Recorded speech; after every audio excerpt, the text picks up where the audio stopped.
Hello everyone. In this video lecture we're going to learn few concepts. So this is mostly going to be theoretical, which I will define some terms, some definitions, which have to be some concepts, some definitions of some terms have to be told before we go ahead to understand artificial neural network better. So I'll just cover all the concepts, all the definitions of different things that are present in ANN. There is artificial neural network. So first we'll start with neural learning. Now what is neural learning? What does this term mean? Okay. In ANN, that is artificial neural network, we have learning. Learning that refers to a method of modifying the weights. Okay. It is just a method. Learning means what? Method of modifying the weights.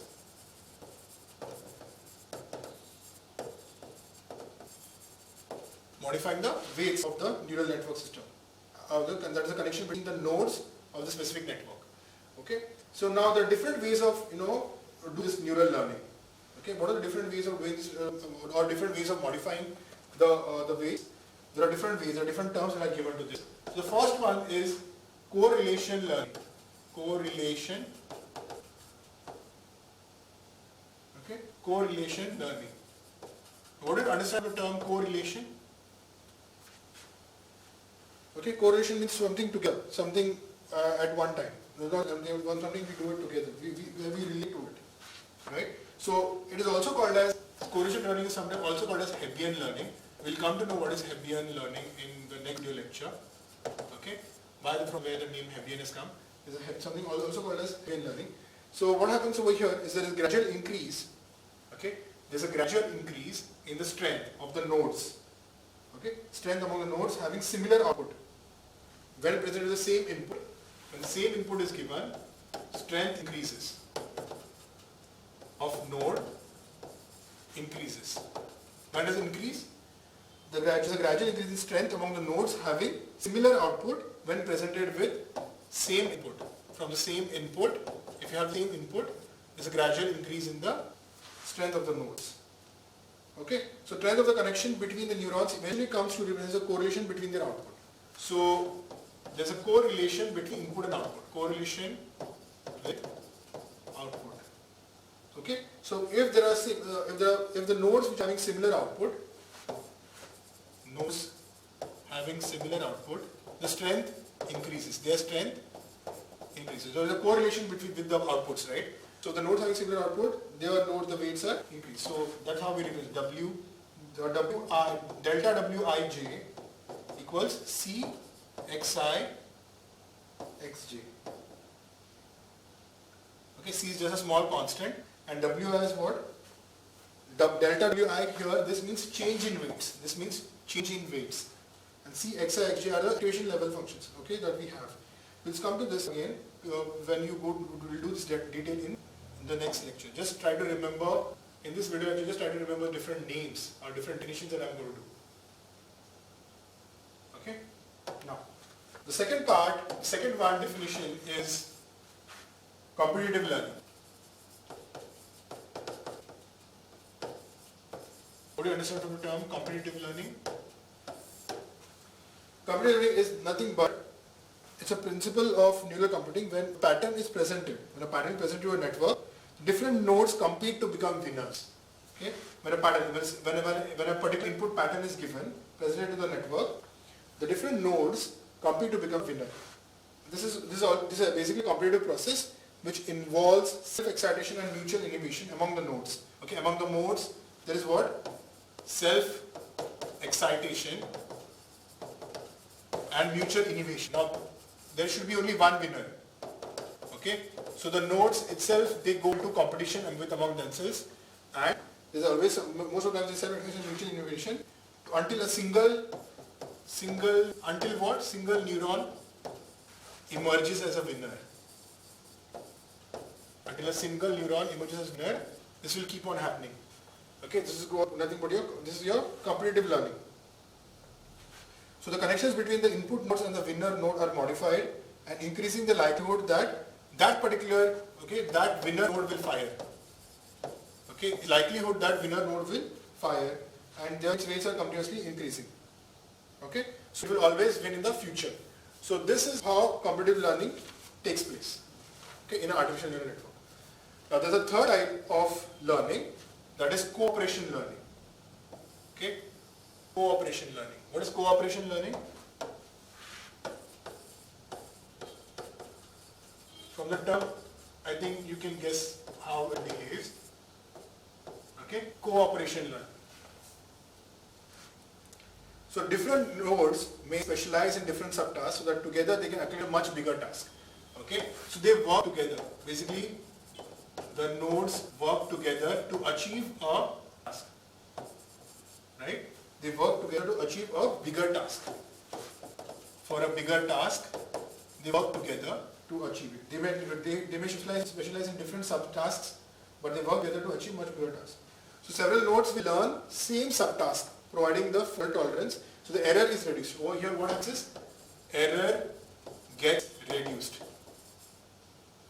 Okay, error gets reduced in this case, and eventually you solve the bigger task. So they will have some small subtasks and they work together, and there might be overlapping of this task, and finally there will be a lot of fault tolerance, and the error which is made by a single node will get compensated. If there are any error, there is that's the difference between the actual weight and the actual output and the predicted output will become same. So the error gets reduced. So that is your cooperation learning. Now these are the different types of neural learning that we have seen. Apart from that, we also need to see, some more concepts, okay, in learning. So another type, learning can also be divided in another two ways. That is incremental learning,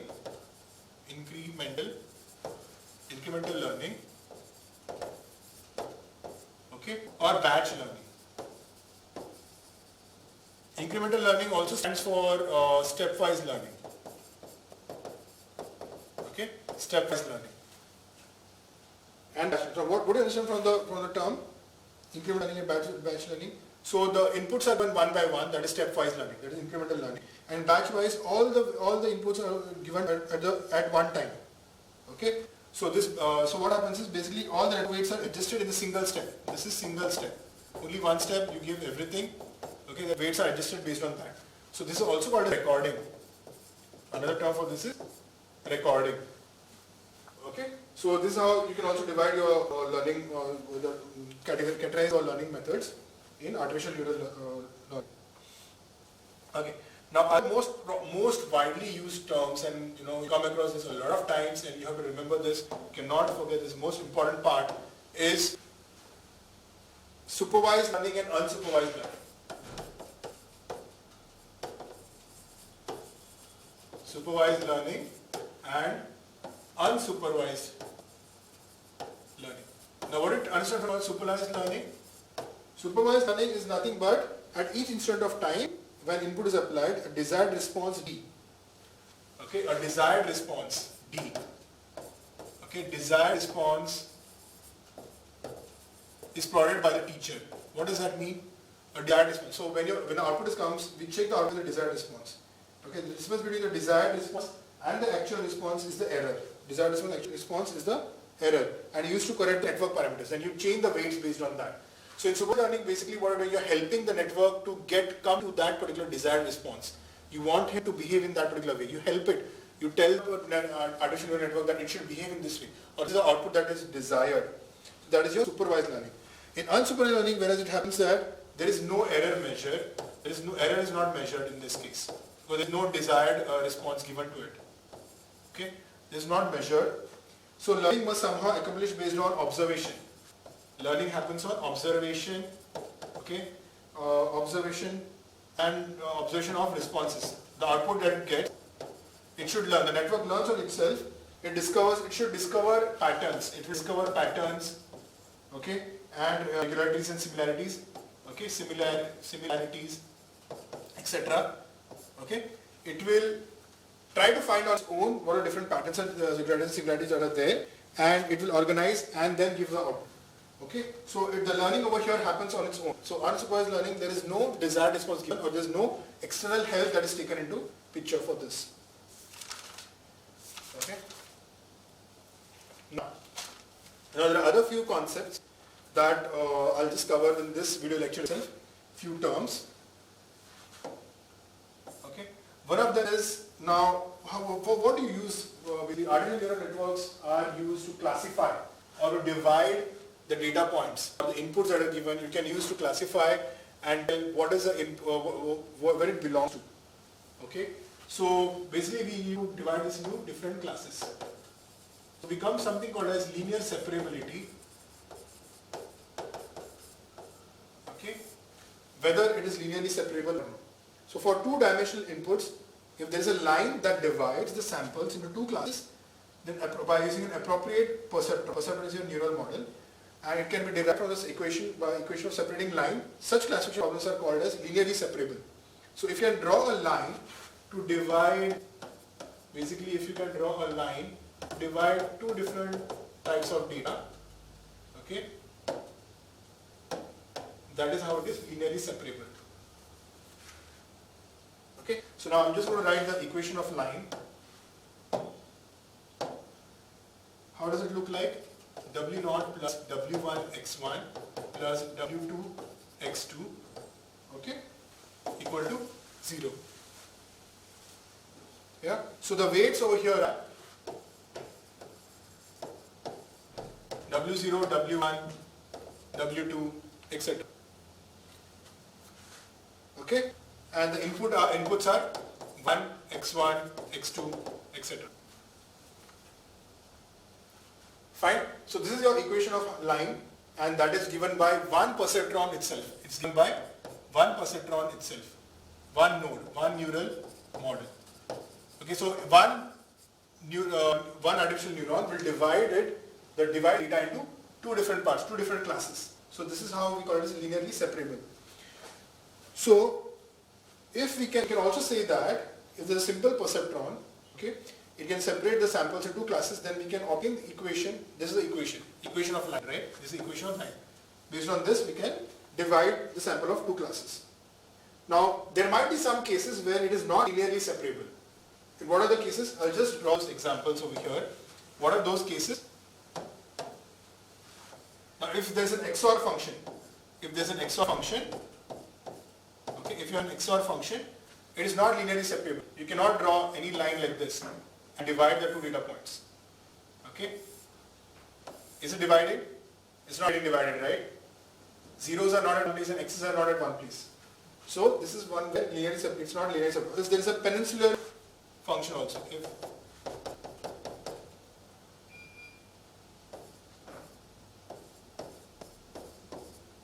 this is also not linearly separable. Okay, you cannot have one line which will divide this or separate the points. It will be still your problem, right? So this is a peninsular function, peninsular diagram where you cannot separate. Also, if there is an island is what it's surrounded by another data point. So there are few data points in between, and it is surrounded by other data points. So this is not. Basically, what I am tell you is this is not linearly separable. What does that mean? By just using one line or one perceptron, which is has two dimensions, you cannot. One dimensions, you cannot separate this. Okay, just using one line, you cannot separate this data. You can draw anyhow the line will look like, but you cannot separate the data. So what do you do in this case? What we do is we go to the next layer. Okay, we'll go to a two-dimensional function. Okay, we can draw a plane, or in this case, you can draw a circle to separate. Now, this is basically nothing but this is your radial basis function, which will come in the next video lecture. Okay, radius basis functions.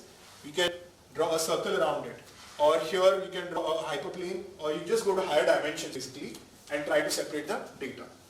Okay, now this is one of the concepts which I want to tell you. Okay, that you can go to a higher level of dimension.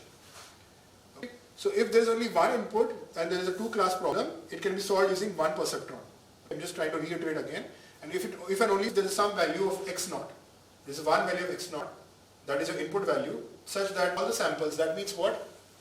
X naught is one value. If there is less than, if it is x naught is less, if values are less than x naught, then you have one class. This is your first class. If x naught is greater than some value, you will have another class. So basically, this is like a threshold value which divides it into two different classes.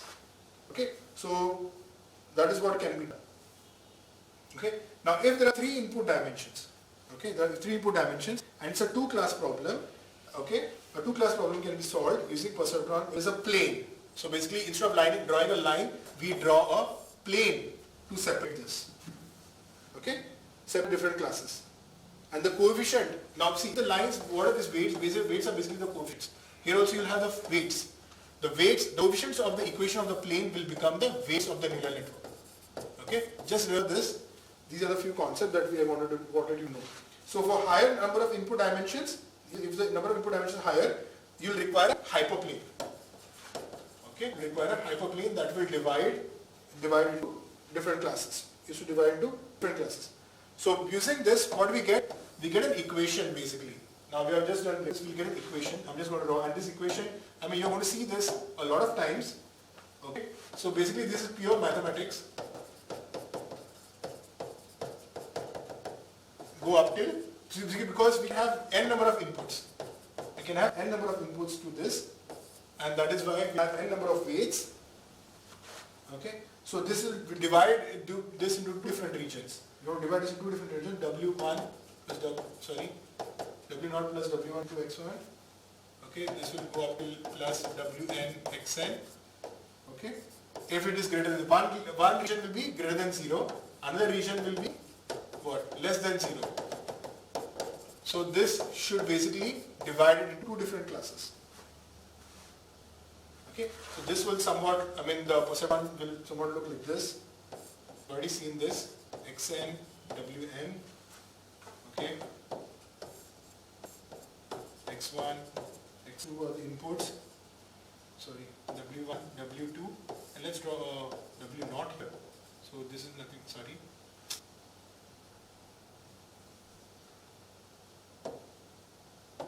This will be 1, right? So the value for W0 will be 1.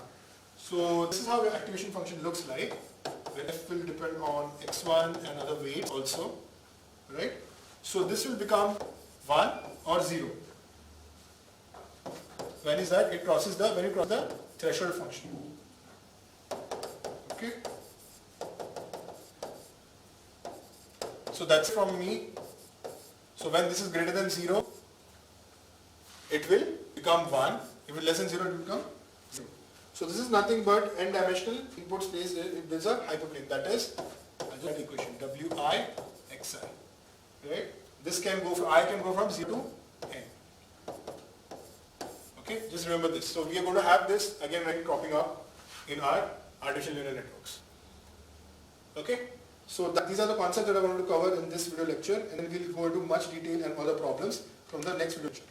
Okay, thank you.